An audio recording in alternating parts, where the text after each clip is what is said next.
Hai, halo teman-teman, selamat pagi. Nah, kalau di video sebelumnya gue udah sharing ke kalian tentang banyak banget tapi khususnya kayaknya tentang diet ya. Jadi di video kali ini gue mau chit chat aja sama kalian sambil gue make upan, dimulai dengan penggunaan skincare dan lain sebagainya. Apa aja sih yang bakal gue sharing di sini? Jangan kemana-mana ya, kita bakalan mulai langsung aja biar videonya nggak terlalu lama. Tapi sorry banget kalau misalkan videonya bakal panjang karena ya itu dia, sambil make upan sambil ngobrol, kebayangkan betapa bakalan lama. Jadi sebelum kalian nonton, ambil dulu snacksnya, terus sambil makan sambil ngunyah-ngunyah nonton video ini. Kayaknya hampir semua deh wanita merasakan hal yang satu ini, sakit mens ya teman-teman. Benar nggak sih kalau PMS itu bikin kalian satu bad mood banget, udah gitu perutnya sakit. Kadang-kadang dulu sih ya ada teman gue yang istilahnya harus bener-bener bed rest, bener-bener bed rest gitu ada. Terus kalau gue zaman bahula banget itu kalau mens gila sakitnya parah. Terus udah gitu kalau mens darahnya banyak banget, jadi satu hari itu gue bisa sampai 5 pembalut ya teman-teman, atau 6 pembalut. Jadi harus bener-bener ganti, kalau enggak kayak ngalir, bener-bener ngalir sampai kaki ya. Dulu juga pernah pada saat gue masih kerja itu sampai ngalir ke kaki. Dan somehow ada orang yang memang mungkin tidak mengalami hal tersebut dan gak percaya gitu ya, bahwa itu ya begitu gitu, ada yang mensnya seperti itu. Mungkin ada di luar sana teman-teman yang mengalami hal tersebut ya teman-teman. Kalau tipsnya yang bisa gue kasih ini ya, untuk cara mengatasi gimana supaya pada saat datang si bulan atau ada tamu bulanan itu kalian nggak sakit mensnya ya. Ini gue bisa cerita karena gue mengalami gitu ya. Terus ya akhirnya gue udah nggak pernah sakit lagi kan kalau mens. Nah jadi yang gue lakukan waktu itu berbarengan dengan pada saat gue mulai diet gitu kan, mulai dengan olahraga segala macem gitu ya. Terus udah gitu gue olahraga, nah dari situ tidak ada yang namanya sakit mens, tidak ada lagi yang namanya harus bed rest, nggak ada lagi yang namanya haid itu darahnya menggumpal. Jadi darahnya bener-bener darah segar keluar biasa aja, nggak jadi bikin istilahnya kita harus istirahat, mengganggu kegiatan sehari-hari ya teman-teman. Nah untuk tips olahraganya, kalau menurut pendapat gue banyak sekali orang di luar sana ya, ternyata sampai detik ini gue lihat yang tadinya konten kreator bukan tentang nge-gym atau apa, bahkan dia rarely berkegiatan di luar gitu kan, paling cuma belanja, yuk video belanja, vlog belanja gitu. Terus tiba-tiba ya dia selalu kayak nge-review apa, pasti masuk ke gym atau apa, pasti terus apa sharing apa gitu kan. Ya nggak apa-apa, bagus banget. Kalau menurut pendapat gue itu sangat-sangat amat bagus ya. Positive vibes itu kalian harus lihat, kalian harus hargai dan istilahnya memberikan contoh yang baik kalau menurut pendapat gue ya gitu. Yang mau gue omongin itu bukan dia jadinya sharing tentang olahraga, enggak, itu bagus banget. Cuman yang gue mau iniin ke kalian, tekankan ke kalian adalah kalian itu nggak perlu jadi orang yang melakukan sesuatu dengan term and condition ya.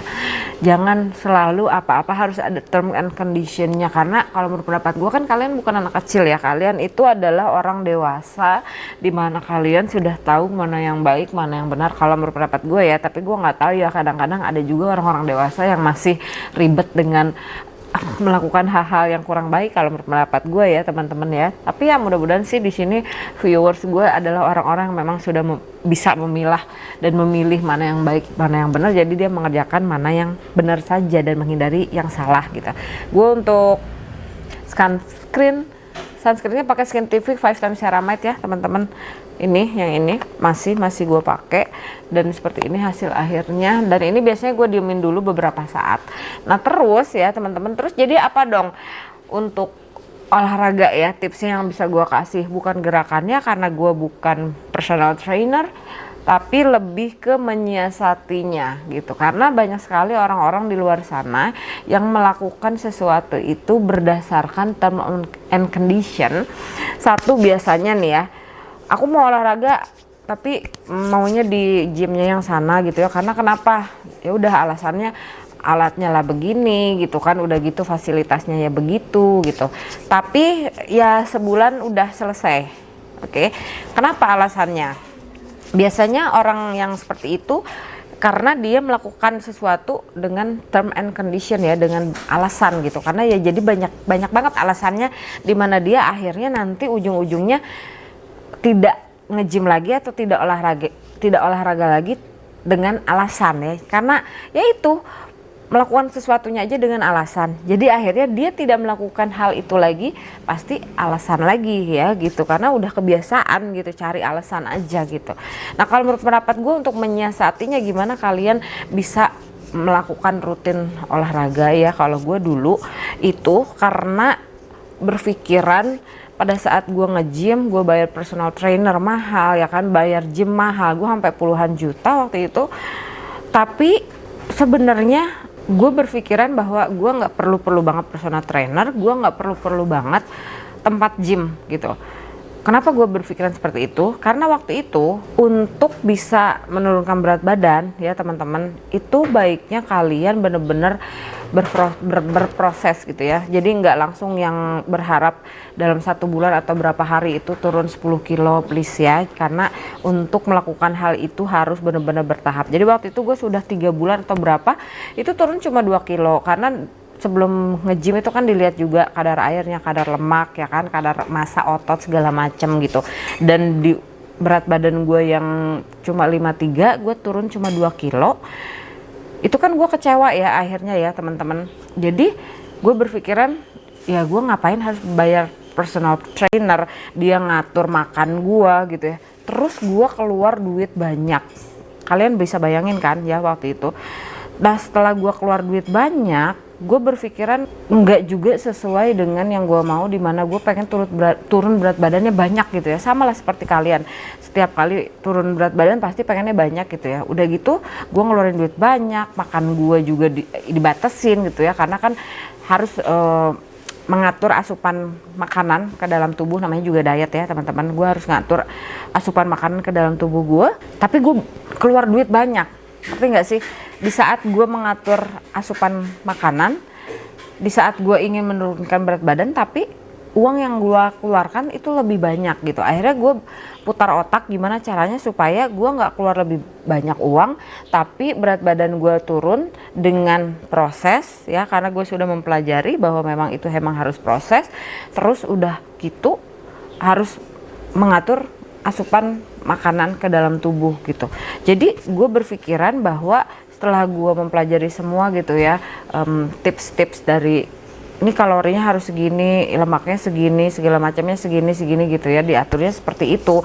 Terus kayak nge-gymnya itu dia dari awal kurang lebih berapa ya, 1 bulan tuh cuma itu aja gerakannya, nggak langsung ke penggunaan alatnya gitu ya. Terus segala macam lah intinya gitu ya. Kalau untuk di gym itu ribet banget kalau menurut pendapat gue. Kenapa ribet? Kalian bisa bayangin itu alatnya banyak banget. Di saat kalian pergi atau istilahnya memilih tempat gym yang memang bagus, terus bergengsi segala macam, pada saat kalian masuk, kalian bisa bayangin nggak? Apakah kalian bakalan tahu dari setiap si alat itu kalian bisa pakai atau enggak? Gue yakin kalian nggak bisa pakai ya, karena dari setiap alat itu ada cara pakainya juga. Terus ada safety instruction dan segala macam ya teman-teman, nggak bisa sendiri kecuali kalian memang sudah berpengalaman, sudah dikasih tahu ini tuh begini caranya, ini tuh begitu ya. Jadi intinya kalau menurut pendapat gue, personal trainer itu lebih ke ngasih tahu kalian untuk menggunakan satu demi satu si alat yang ada di dalam gym tersebut gitu ya, selain dari mengarahkan kalian ya gerakan-gerakan apa saja yang bisa kalian lakukan. Gue mau pakai ini dari Kill Cover Fixer Cushion SPF 50 plus PA plusnya 3 kali ya. Ini dari Clio yang 3BY atau linen. Gue nggak tahu ini keputihan atau tidak, tapi ya let's see. Jadi untuk menyiasatinya teman-teman ya, untuk olahraga itu kalian boleh bayar personal trainer, tapi kalau menurut pendapat gua jangan terus-terusan gitu. Jadi di awal aja supaya kalian bisa mengenal alatnya dulu gitu kan. Terus yang kedua, kalian juga bisa mengenal gerakan-gerakan gitu. Nah, itu nanti aja ya kita bahasnya karena panjang banget tuh, bakal panjang gitu. Nanti tulis di komen di bawah aja atau ingetin gua untuk share gimana caranya tips tentang olahraga, nge-gym segala macam ya. Oke. Nah, gue mau ngasih tahu ke kalian tentang tips caranya biar nggak sakit mensnya gitu ya teman-teman ya. Nah, dulu itu gue akhirnya berhenti gym gitu kan, terus akhirnya gue ngatur sendiri makannya. Nah, itu caranya adalah gue nggak terlalu banyak ini itu, gue nggak terlalu banyak segala macam, cuman ya udah akhirnya gue melakukan exercise yang benar-benar ringan aja gitu, dan itu gue lakukan hanya di rumah. Gue lebih suka untuk melakukan squat ya, kalian mungkin tahu ada squat, ada yang namanya plank gitu kan ya, itu lakukan gitu. Jadi kalau menurut pendapat gue, banyak sekali orang berpikiran olahraga itu harus ada tempat gymnya, olahraga itu harus pakai baju olahraga, gue nggak punya sepatu, gue aduh udahlah, outfit itu nggak penting ya kan, gym itu juga nggak penting, tapi yang penting adalah niatnya gitu teman-teman. Jadi sebenarnya di rumah juga bisa, banyak sekali lah manfaat yang bisa kita lakukan selama kita mau melakukan sesuatu gitu, apapun itulah kalau menurut pendapat gue ya teman-teman ya. Terus ini udah gue ratain Clio-nya tuh seperti ini hasilnya. Kalau misalkan kalian lihat keterangan, iya memang ya gue sengaja belinya yang agak terang supaya bisa brightening wajah gue gitu ya, karena gue belum tahu kan ini warnanya bagaimana. Jadi daripada kegelapan, mendingan gue milih keterangan ya. Kalau kegelapan nanti takutnya jadi kusam muka gue. Untuk concealernya gue pakai dari Clio juga ya teman-teman. Ini warnanya yang linen, namanya Kill Cover Airy Fit Concealer. Terus gue ratainnya pakai jari ya, biasa lah ya kan, namanya juga lagi review nih. Terus ya intinya gitu ya teman-teman, untuk bisa bantu teman-teman mengatasi gimana caranya supaya PMS atau mens atau datang bulannya tuh nggak sakit ya. Jadi usahain ada olahraga, ya walaupun hanya sedikit aja, itu bener-bener bantu banget teman-teman. Cobain deh, karena gue sudah nyoba jadi ya gue tahu gitu ya. Cuman ya itu gara-gara dulu gue sakit, akhirnya gue tidak melakukan hal-hal yang seperti itu, karena kalau misalkan gue memaksakan hal itu teman-teman, itu bakal bengkak-bengkak semua ya. Oke, ini sengaja untuk concealernya gue ratain pakai jari aja. Oke, terus selain itu ya yang mau gue kasih tahu, ada juga yang kadang suka nanya treatment rambut segala macam ya. Ini kita lompat-lompat aja teman-teman, karena ini kan namanya chit chat gitu. Terus ada yang suka nanya juga minta sharing tentang cara merawat rambut ya kan. Terus ada juga yang bilang kemarin komen, rambutnya kayak abis treatment ya bla bla bla segala macam. Honestly teman-teman, kalau gue nggak pernah ke salon itu udah berapa tahun ya. Gua keramas itu kayaknya paling cepet tuh 3 atau 4 hari itu keramas ya teman-teman. Treatment terakhir kali itu yang pergi ke salon kayaknya 2021 deh, itu terakhir banget ya treatment ya. Kalau potong rambut terakhir tahun lalu, oke, itu ke salon. Dan kalau untuk treatment yang bener-bener merawat rambut itu baru kemarin, 2 bulan kemarin. Tapi selama beberapa tahun ini gue tidak pernah sama sekali yang namanya krem bat atau apalagi yang namanya pakai hair tonic ya atau toner rambut segala macam, itu gue nggak pernah. Jadi gue cara merawat rambutnya adalah menghindari panas untuk rambut gue. Jadi gue tidak pernah menggunakan hair dryer, tapi gue menggunakan towel atau handuk, dan gue nggak pernah gosok-gosok rambut gue kalau pada saat ngeringin.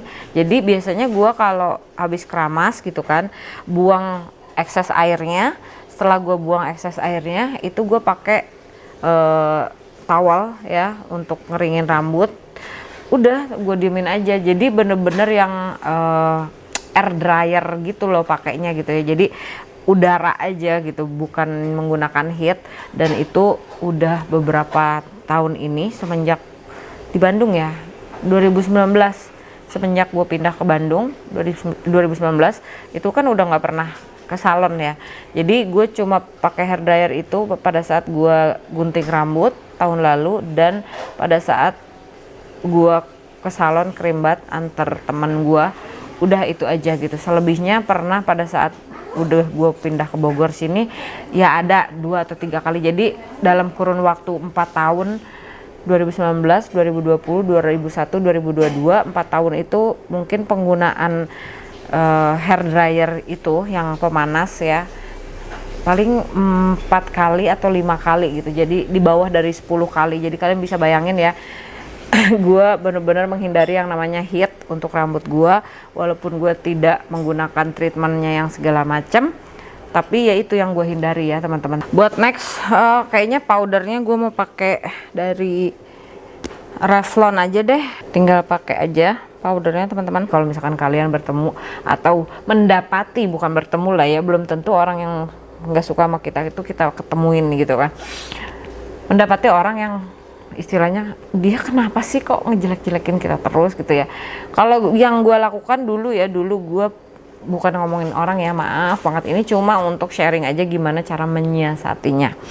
Jadi gue dulu itu punya sepupu ya, nikah gitu kan, sepupu gue cowoknya, terus dia nikah sama si cewek ini gitulah ya.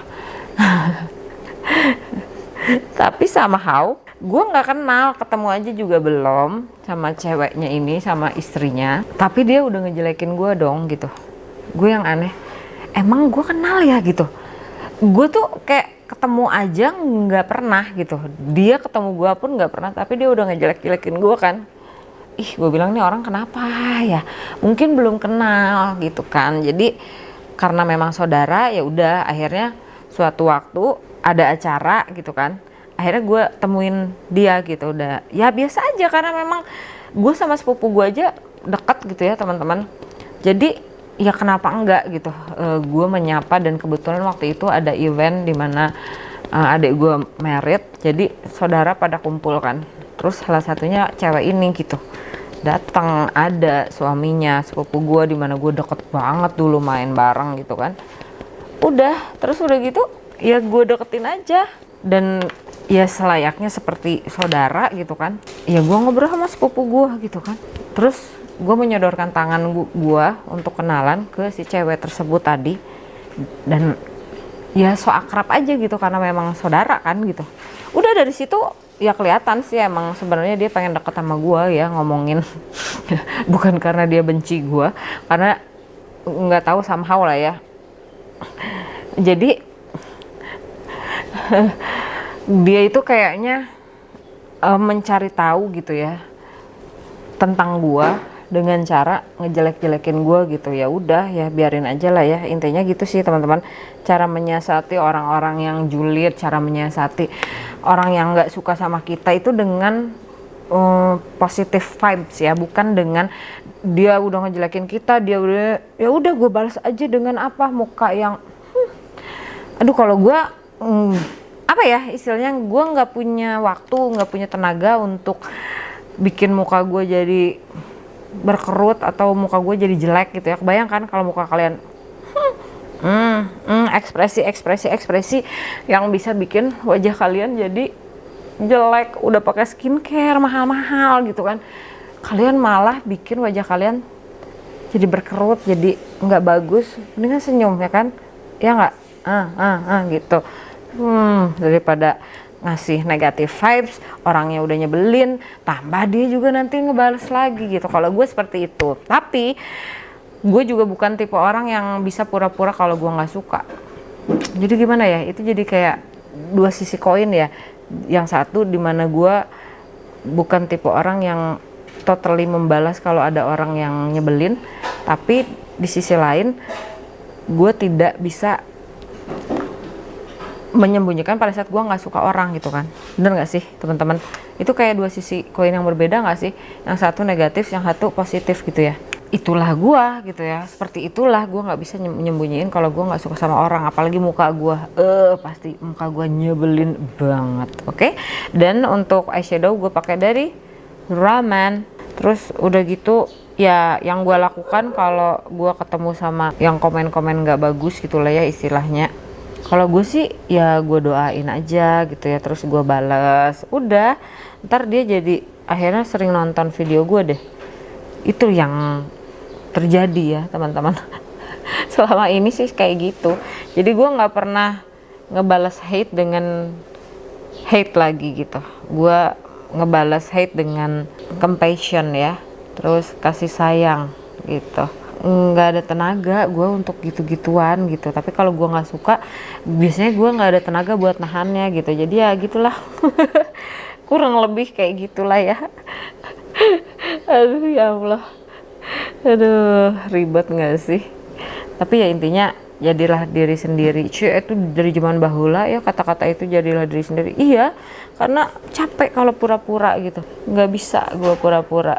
Ya gue ya begini saja sudah gitu, daripada nambah dosa mendingan smile aja ya kan, ngapain capek deh gitu. Kalau gue maskaranya gue mau pakai dari Airtos, ini bagus banget sih teman-teman kalau menurut pendapat gue, dan alis pakai Creant sama SK Brow Cara. Ini gue pakai yang Clio, dia ada shimmer, ada glitter, dia lebih ke glitter sih kalau menurut pendapat gue ya teman-teman. Dan oke, kita bahasannya sekarang tentang ini ya, salah satunya karena pas banget gue pakai dan ini hampir lupa sebenarnya. Jadi kemarin itu ya gue sempet kayak ngeliat di mana ya, gue lupa tuh, jatuh gue ngeliat di mana gue lupa lah pokoknya ya. Intinya teman-teman, untuk produk-produk yang banyak glitter yang kayak gini gitu ya, gue nggak tahu ini udah eye safe atau belum gitu, karena kalau belum eye safe wah bahaya ya. Jadi kalian hati-hati ya dalam penggunaan yang namanya glitter, apalagi kalau misalkan istilahnya kalian beli produknya itu yang aduh, yang harganya berapa, kalian bisa bayangin ya, seperti pembahasan kita sebelumnya di video yang lainnya juga itu ya, tentang ada satu brand artis yang ditarik gitu kan teman-teman, karena ternyata pewarnanya itu adalah pewarna tekstil, jadi tidak aman untuk digunakan di wajah. Kalian bisa bayangin harus pakai yang kayak gitu. Nah ini adalah salah satunya.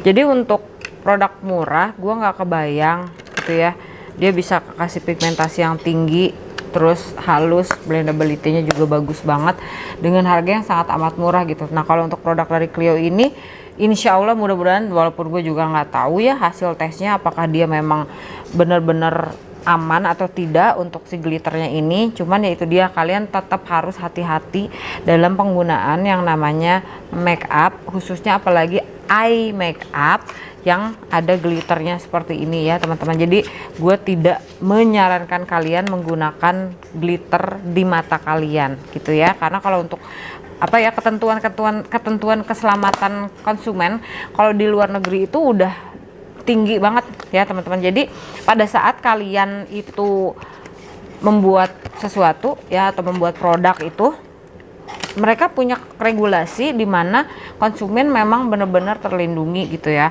untuk istilahnya bahan-bahan atau kandungan-kandungan yang ada di dalam suatu produk itu apakah dia aman dipakai atau tidak gitu ya. Itu selalu kayak gitu kalau di luar negeri ya teman-teman. Jadi ya konsumen itu lebih aman gitu ya, tidak dibodohi itu, karena negara menjamin keselamatan dari warganya gitu ya. Jadi bukan cuma keselamatan konsumen, karena memang ya negaranya yang support juga gitu. Gue pakai dari iMim ya teman-teman. Nah terus apa yang terjadi dong gitu ya di sini ya, istilahnya banyak sekali artis-artis, bukan di sini aja lah ya teman-teman, di luar juga banyak banget artis-artis yang bikin brand gitu ya. Banyak juga artis-artis yang istilahnya tadinya dia main film atau misalkan MC atau apa gitu ya, terus akhirnya jadi langsung nyemplung plung gitu ya di dunia per make upan gitu. Bahkan istilahnya kita udah nggak pernah ngelihat lagi dia nyanyi atau performs gitu ya, atau dia main film lagi gitu ya. Udah akhirnya dia jadi bisnis man ya, orang bisnis lah gitu ya istilahnya gitu. Tapi ada juga sebagian yang memang produknya bagus gitu, jadi nggak melulu ya. Tadi pembahasannya tentang si satu produk, ada yang dua produknya ya dari satu brand itu ditarik gitu ya, tapi nggak melulu ya istilahnya teman-teman.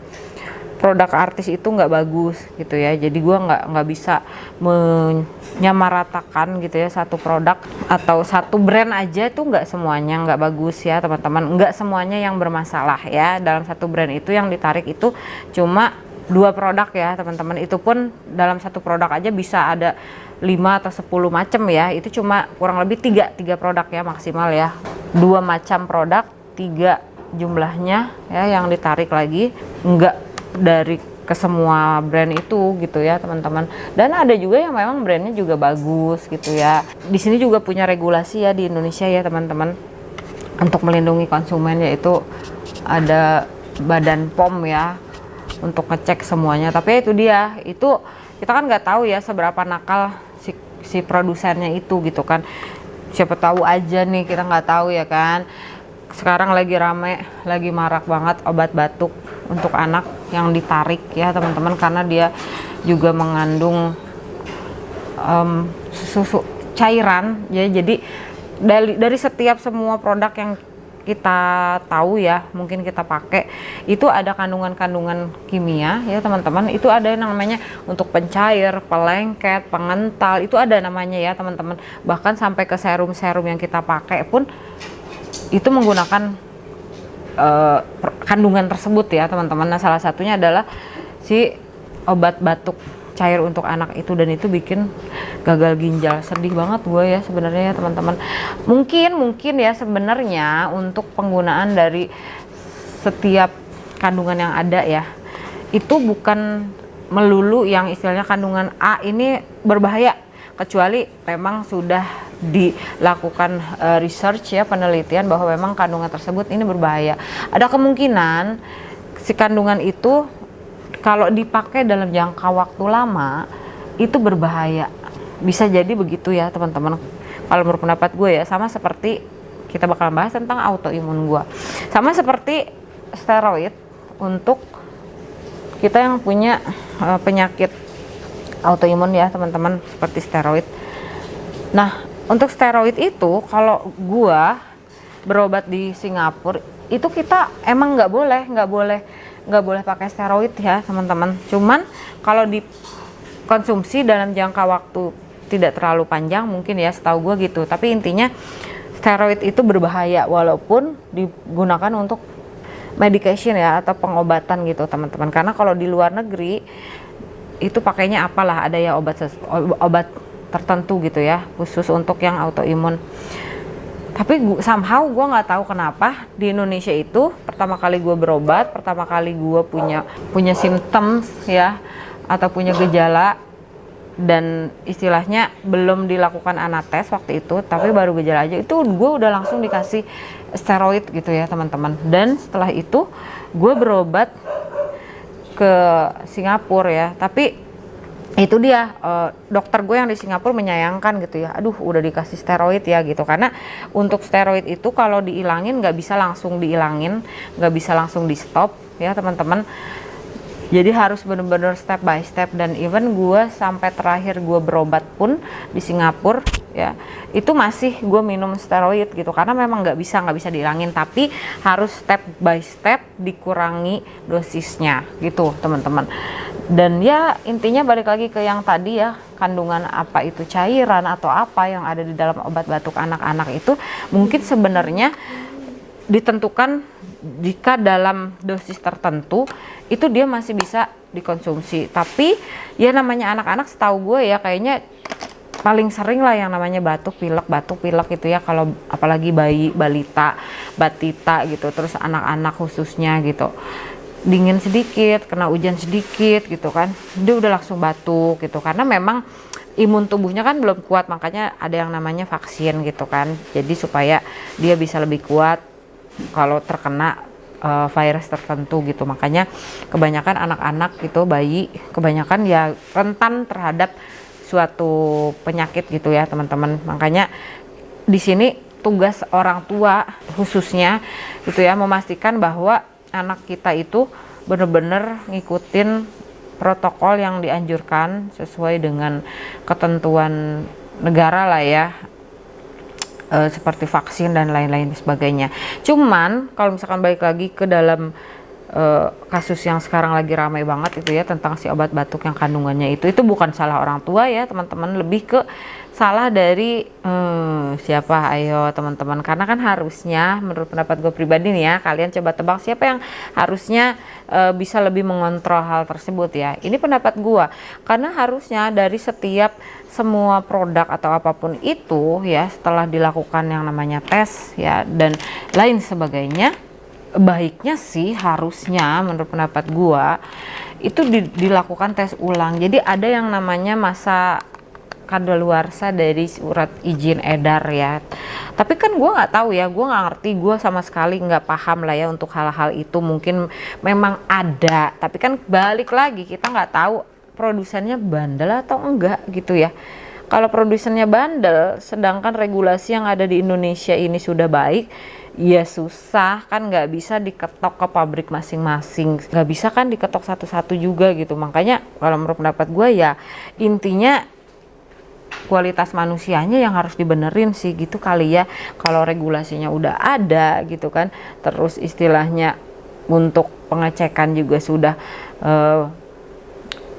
berjangka gitu, misalkan untuk izin ini hanya per 5 tahun misal gitu ya teman-teman, karena untuk memastikan bahwa yaitu dia kandungan yang dia pakai di dalam produknya itu tidak berbahaya jika digunakan dalam jangka waktu lama gitu ya. Jadi bisa lebih terkontrol, bisa lebih cepat untuk ditangani jika memang istilahnya mengeluarkan masalah gitu kan. Jangan sampai kayak sekarang, kalau menurut pendapat gue ini terlalu ekstrim gitu ya, setelah banyak sekali yang adik-adik kecil kita, anak kita, mungkin ponakan kita yang meninggal gitu ya karena gagal ginjal disebabkan oleh obat batuk cair gitu kan ya teman-teman, bener nggak sih? Jadi ya kualitas orangnya yang harus dibenerin gitu. Gimana caranya ya kan, itu udah pada tua-tua, gimana mau ya kita dong sebagai orang tua ya kan, anaknya kita kan masih kecil-kecil nih, ini jadinya ada hubungannya antara anak-anak dan orang tua ya, karena tadi gue bilang kualitas manusianya yang harus diperbaiki ya kan. Gue aja belum punya anak, gimana mau ngomongin tentang kualitas manusia ya kan, cara mendidik apa segala macam. Mungkin teman-teman di luar sana lebih paham dan lebih ngerti lah ya tentang gimana cara mendidik anak, dan yang pasti harus ada satu kepercayaan, keterbukaan antara orang tua dengan anak. Dan yang paling penting banget, mau dengar, karena kebanyakan orang tua itu maunya cuma nyuruh, tapi nggak pernah nanyain anaknya mau apa. Kamu kalau begini dikasih tahu gini kamu ngerti atau enggak, cuma bisanya marah-marah doang. Dan jarang banget ya, sama kayak gue ya dulu ya, gue jarang banget dikasih tahu kecuali sama bokap ya. Kalau bokap itu lebih seneng banget buat ngajak gue ngobrol gitu kalau gue melakukan kesalahan. Kamu tahu nggak, kamu tuh gini, kalau gini. Tapi kalau udah bandel ya dipukul juga sih gue ya dulu ya. Tapi dia lebih seneng untuk kayak ngajak ngobrol gitu loh, ngasih tahu ini gini, ini gini, ini gini gitu ya. Kalau bokap gue lebih ke gitu ya. Oke, karena tampilan matanya seperti ini, jadi gue ambil dari Bare & Bliss aja. Ini yang peach topaz. Jadi intinya ya teman-teman, hubungan antara orang tua dengan anak itu menentukan gimana anak kita nanti dewasanya gitu. Jadi jangan menyalahkan kondisi dimana kalau misalkan nih ternyata ya iya nih cerai gini ya, nggak jadi alasan ya istilahnya. Intinya jadi orang tua tuh harus bijak gitu loh teman-teman. Kalau misalkan pun kalian berpisah ya sebagai orang tua, yang nggak melulu kalian harus bikin anak kalian itu juga berpisah sama pasangan kalian ya, mantan pasangan kalian gitu ya, karena kalian nggak bakalan pernah bisa tahu kalau kalian bukan lahir dari orang tua yang berpisah gitu ya. Tapi somehow gue kayak dapat lebih ke banyak omongan dimana kalau orang tuanya yang dulu nggak berpisah, anak-anaknya pasti nggak bakalan pisah gitu ya. Makanya banyak banget gue salut orang tua gitu ya, atau kita diantara kita ada yang memegang teguh no divorce ya, tidak mau cerai gitu ya, padahal dia sudah tersiksa dengan hidupnya, suaminya suka mukul gitu. Itu juga bukan alasan untuk kalian untuk stay. Kalau misalkan kalian kena KDRT ya, ini semuanya kayak nyambung semua ya ke dalam yang lagi heboh saat-saat ini ya, padahal gue nggak bermaksud untuk ke situ ya teman-teman. Cuman intinya ya stand up ya teman-teman. Kalau kalian udah kena KDRT, please jangan stay. Tapi lain halnya dengan yang mau kita omongin gitu ya sekarang. Kalau misalkan istilahnya berpisah atau apa gitu ya, jangan jadikan anak kalian adalah troopsnya kalian. Aduh sampai muncrat coy. Jadi prajuritnya kalian, jadi antek-anteknya kalian untuk membenci mantan pasangan kalian gitu ya. Kalau menurut pendapat gue sih kayak gitu ya. Kenapa enggak sih kalian berdamai aja untuk anak aja gitu, udah gitu, enggak lebih gitu, hanya untuk anak supaya dia bisa tahu bahwa walaupun dia tidak tinggal dengan salah satu dari kalian, tapi dia tahu bahwa dia itu disayangi gitu loh, dia itu diperhatikan, dia itu dihargai gitu kan. Nggak usah musuh-musuhan gitu ya, bisa nggak sih orang tua ya. Jadi jangan egois lah, jangan yang mikirnya istilahnya kayak pokoknya gue sebel sama bini gue sebel sama laki gue, biasanya kayak gitu kan. Ya udah musuhan nih anak gue, nggak boleh sama si bapaknya atau sama si ibunya, kebanyakannya kayak gitu ya. Ya udah alhasil ya anak jadi istilahnya jarang mau cerita, diem-dieman aja gitu ya, dan dia kadang enggan untuk menyampaikan apa yang dia mau gitu ya. Lebih ke apa yang dia maksud, bukan apa yang dia mau. Karena kebanyakan ya teman-teman, kalau di luar sana yang divorce gitu, kebanyakan untuk posisi wanitanya itu pasti dalam kondisi yang memang kurang mampu lah ya, karena kan dia sebagai ibu rumah tangga tidak bekerja, sama kayak gue dulu waktu divorce ya, walaupun gue memang konten kreator gitu kan. Kebanyakan sih ya yang gue tahu ya, yang gue kenal gitu, itu orang tua yang divorce posisinya si wanita memang tidak bekerja karena dia selama ini sebagai ibu rumah tangga gitu kan.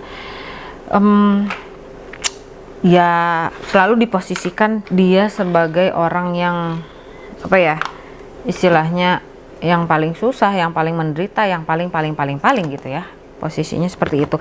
Dan akhirnya dia melarang anaknya untuk ketemu bapaknya dijelek-jelekin, begini begitu. Tapi tidak sedikit juga ya teman-teman di dalam posisi divorce itu pihak laki-laki yang memang tidak mampu.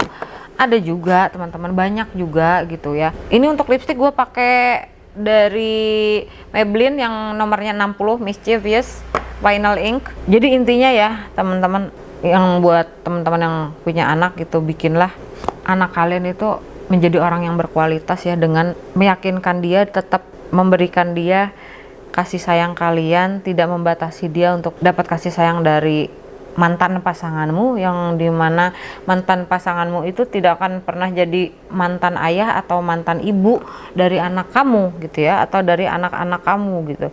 Jadi kalian harus adil gitu ke anaknya, jangan egois ya kan, untuk bisa menghasilkan anak-anak yang nanti udah gedenya itu orang yang berkualitas gitu ya, nggak egois juga gitu kan, nggak bohong juga, tidak menjelekan orang lain juga gitu kan. Karena kalau dari kecil aja udah kebiasaan ya dengar ibunya atau bapaknya menjelekan ibunya atau bapaknya gitu ya, sebaliknya gitulah kurang lebih ya, kalian paham ya.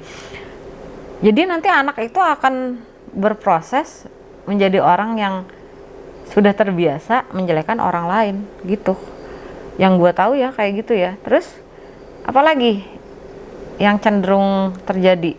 Yang cenderung terjadi adalah anaknya diajarin bohong dari kecil ya kan, karena dia terbiasa disuruh sama ibunya, baik bapaknya gitu, untuk ngebohong. Bilang aja ke ibu atau bapak kamu, kita nggak punya duit, minta buat ini, padahal bohong ya kan. Atau bilang aja ke ibu atau bapak kamu, kita minta itu ya kan, duitnya segini harganya, padahal mah cuma 5.000, mintanya 50.000. Banyak loh kejadian yang kayak gitu, dan saya alami itu ya teman-teman, dan saya alami itu gitu teman-teman ya. Jadi apakah peran orang tua itu penting dalam menyukseskan, apa ya bahasanya yang agak bener ya, dalam menyukseskan cita-cita dalam suatu negara? Coba kalian pikir, itu berat banget ya menurut pendapat gue. Dari hal yang tersimpel sampai ke hal yang paling berat ternyata nyambung gitu. Oke, jadi ini dia hasil akhir dari make upnya setelah kita ngobrol banyak segala macam, ina inu ita itu segala pokoknya semua gitu ya. Dan itu pertanyaan gue ya, masih jadi PR buat kalian, apakah peran orang tua itu penting dalam memajukan cita-cita bangsa atau dalam memajukan cita-cita negara kita ini, apa pengen jadi gimana? Peran orang tua menurut kalian penting gak sih? Setelah kita ngobrol banyak banget segala macam, mencolok sini mencolok sana dan bener-bener random banget gitu ya. Dan ini dia ya, mudah-mudahan sih kamu suka. Kalau misalkan ada masukan seperti biasa ditulis di komen di bawah, dan pastinya mudah-mudahan bermanfaat. Kita ketemu lagi di video gue yang lainnya ya. Jangan lupa untuk like, comment, and share, juga subscribe ke channelnya. Ketemu lagi di video gue yang lainnya. Bye bye.